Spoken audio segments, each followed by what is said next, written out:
This is not speculation.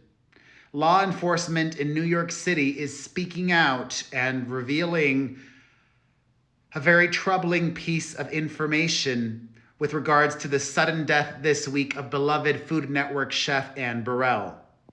Hello, my fam. It is Perez, the queen of all media, the original influencer, Worst Cooks Celeb Edition winner. Yes, I worked with this blonde firecracker. And as many of you know, the 55-year-old died this Tuesday, just 2 days ago, in her Brooklyn home. The day before, she was performing improv comedy at Second City near where she lived. Her husband saw her that night. They lived together, and the next morning, he found her in the bathroom. He called 911 upon discovering her unresponsive in their bathroom. However, by the time that emergency services arrived at their home, she was declared dead on arrival. No pulse, no ability to revive her. TMZ was the first to report today, let me read verbatim, quote, late Food Network star Anne Burrell had a bunch of pills nearby when her husband found her unresponsive on their shower floor, TMZ has confirmed. Law enforcement sources tell us a large quantity of unknown pills were found around where Anne died in her Brooklyn home. Well, shortly after that, the New York Post had an even more detailed, very specific account as to what local law enforcement told them. The Post says celebrity chef Anne Burrell's body was found next to dozens of pills inside her Brooklyn home, sources told the Post Thursday, as police continue to investigate her unexplained and sudden death. The fact that TMZ and the Post has gotten this information, the police, fire, they are speaking to the media officially, but off the record, and sharing similar information. Because the New York Post published their story later with more specific details, I am inclined to believe it is accurate. However, neither publication specified what kind of pills, and obviously it's still too early to know if that contributed to her death. However, the Post saying the pills were next to her body and dozens, it will take some time to complete an autopsy. Additionally, the GoFundMe that was started by somebody claiming to be her husband has been discontinued. It's unclear if it was a fake GoFundMe or if her husband, after seeing the response, decided to voluntarily shut it down. All so sad.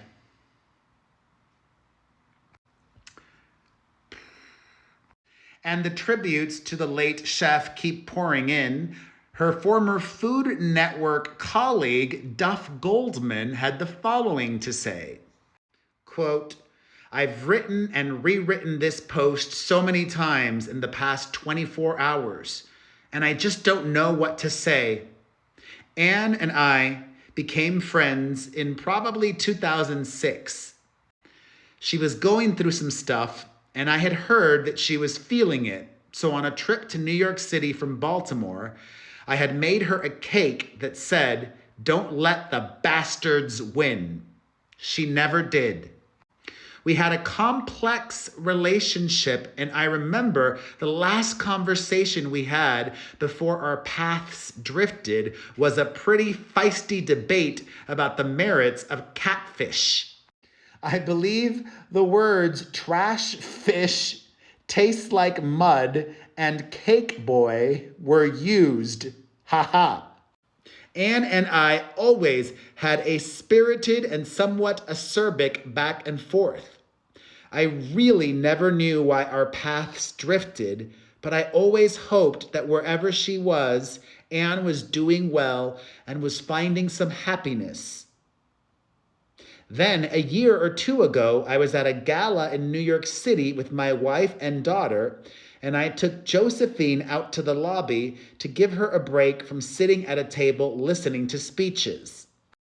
We were playing with the marble columns, and as we rounded one, we saw Anne. Now, at this point, we hadn't spoken in years, and I won't go into what we talked about, but I will say that the conversation left my heart lifted and full of light, for it truly seemed to me that Anne really had found a measure of love and happiness. Life is tough, and we have to be tough to get through it. Anne was as tough as they come, but when you got past the armor, there was a depth of compassion and kindness that was absolutely beautiful. My heart sings when I think of the love and tranquility that it seems Anne had found recently, and her genuine smile for my daughter and me in that lobby are what makes this tragedy just a little more bearable. And wherever you are, I hope they have slow-moving rivers, because when I get there, we'll get a couple of rods, a pint of chicken livers, and a sixer, and I'll teach you how to catch and cook the best catfish you ever had. Rest up, chef. I don't know if he was speaking out of school, but his tribute was filled with sadness, not about her recent passing, but about her life. It was giving me Anthony Bourdain vibes, right? He was saying a lot without explicitly stating it, it seemed like. Another well-known collaborator of hers, Bobby Flay, also had some words to share about Anne.